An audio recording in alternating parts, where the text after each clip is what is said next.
امرت ہے تیرے بول تو پیغام زندگی،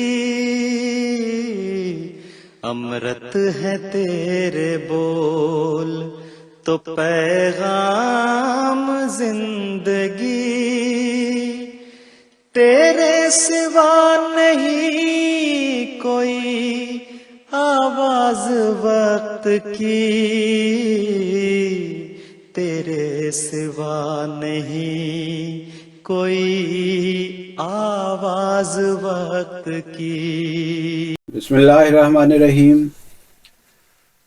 ناظرین کرام السلام علیکم ورحمۃ اللہ وبرکاتہ۔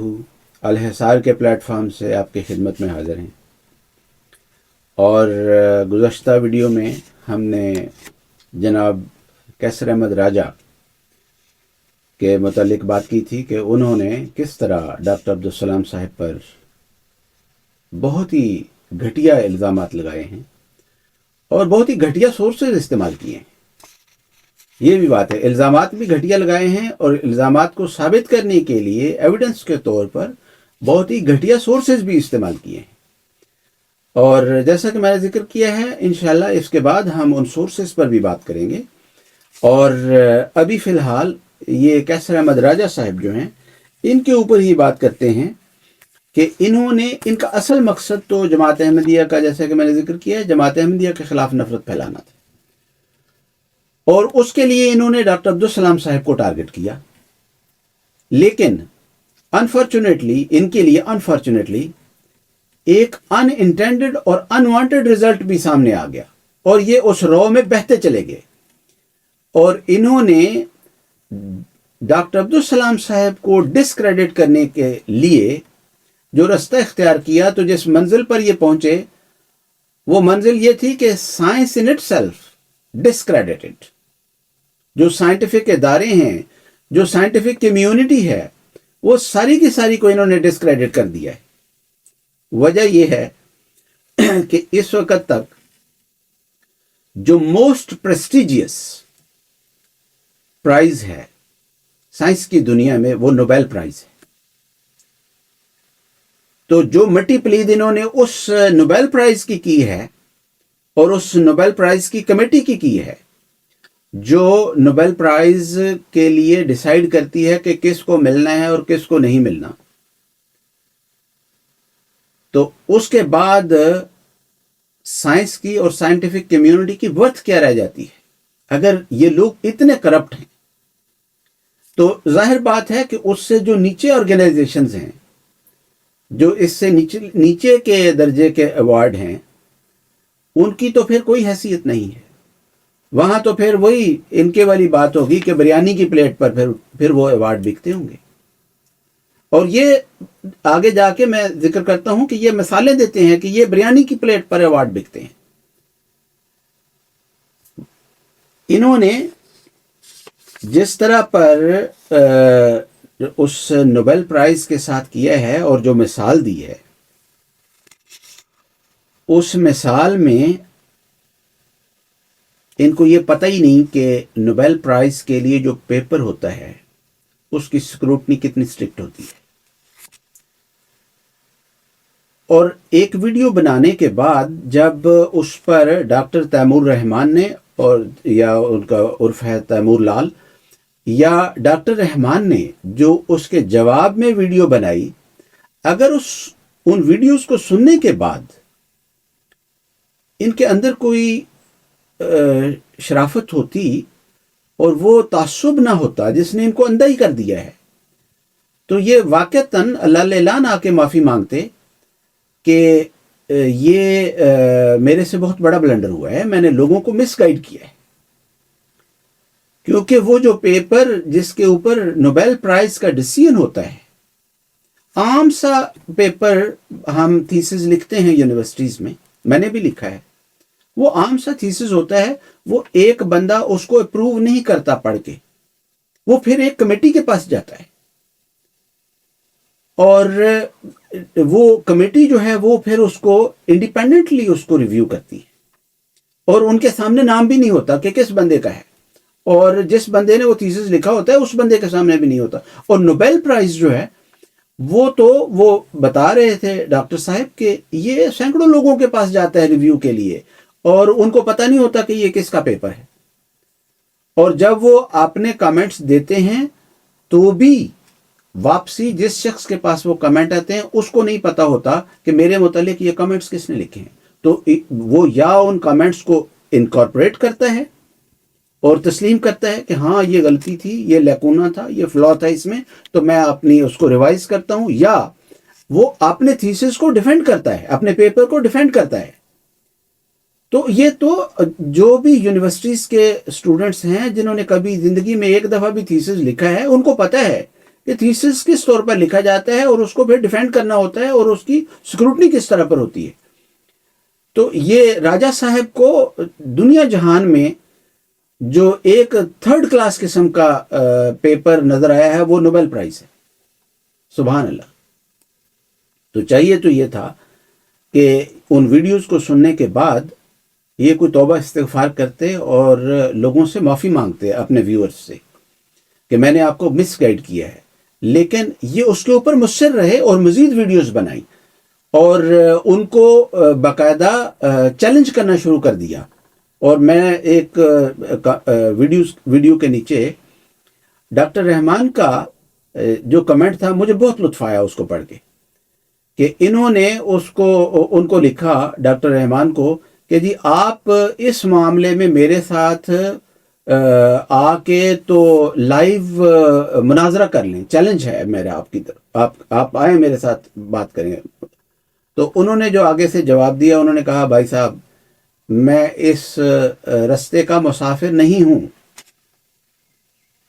بہت ہی خوبصورت، اس سے زیادہ جامع معنی اور کچھ نہیں ہو سکتا تھا تب سے. وہ ایک ریسرچر ہے، وہ ایک سائنٹسٹ ہے، اس کی ایک فیلڈ ہے جس میں وہ خدمت کر رہا ہے. اس کو نہ ویورشپ کی ضرورت ہے، نہ اس کو ریٹنگ کی ضرورت ہے، نہ اس نے کسی کے خلاف نفرت پھیلانی ہے، نہ اس کا ایسا کوئی ایجنڈا ہے. تو آپ کا تو ایجنڈا یہ ہے کہ آپ نے کسی کے خلاف نفرت پھیلانی ہے. آپ تو شہرت کے بھوکے ہیں، آپ کو تو ویورشپ چاہیے، آپ کو تو ریٹنگ چاہیے. تو اس لیے وہ ڈاکٹر رحمان نے بہت بجا طور پر لکھا کہ میں اس رستے کا مسافر ہی نہیں ہوں جس رستے پر آپ چل پڑے ہیں. اور وہ بندہ اس نے پی ایچ ڈی کی ہوئی ہے اس پارٹیکل فزکس میں جو خاص ڈاکٹر سلام صاحب کو جس جگہ پر جا کے، جس سبجیکٹ میں جا کے نوبیل پرائز ملا ہے اور اس پر اس نے 15 سال اپنی زندگی کے ڈیووٹ کیے ہیں، اس بندے کا وہ کمنٹ تھا. انہوں نے ایک کیا کہیں نوبیل پرائز دینے والی آرگنائزیشن جو ہے، جو کمیٹی ہے، اس کے اوپر اتنا بڑا کلہاڑا چلایا ہے. اور جناب کہتے ہیں کہ یہ جو ایک مت ہے کہ ہم گورے لوگوں کے سامنے بول نہیں سکتے اور ہم کلرڈ پیپل جو ہیں ہم ان کے خلاف کمنٹ نہیں کر سکتے، تو یہ مت ہے. ہم تو بڑے بولڈ ہیں، ہم بڑے بہادر ہیں، ہم تو کمنٹ کریں گے. تو کہتے ہیں کہ کمنٹ یہ کروں گا میں کہ اگر تم سمجھتے ہو کہ یہ نوبیل کمیٹی جو ہے وہ نہیں کر سکتی کسی قسم کا 2 نمبری اور کرپٹ نہیں ہے اور یہ وہ بریانی کی پلیٹ پر بکنے والے نہیں ہیں، تو کہتے ہیں، مثال دیتے ہیں کہ فلاں بندی کو نوبیل پرائز ملنا چاہیے تھا اور اس کو نوبیل پرائز تم نے نہیں دیا، ویئر ایز کہ شی ڈیزروڈ اٹ. وہ مستحق تھی. ڈاکٹر سلام صاحب تو مستحق نہیں تھے، لیکن وہ بندی ان کو مستحق نظر آتی ہے جو نوبیل کمیٹی کو مستحق نظر نہیں آئی. اور وہ آئرش خاتون تھیں، جوسلن بیل برنیل، یہ ان کا نام ہے. اور راجہ صاحب نے ان کی مثال دے کے تو فرمایا کہ یہ جو محترمہ ہیں انہوں نے as a student radio pulsars جو ہیں ان کو دریافت کیا اور ان کو دریافت کرنے کے بعد انہوں نے اپنے ایڈوائزرز کے ساتھ اس کو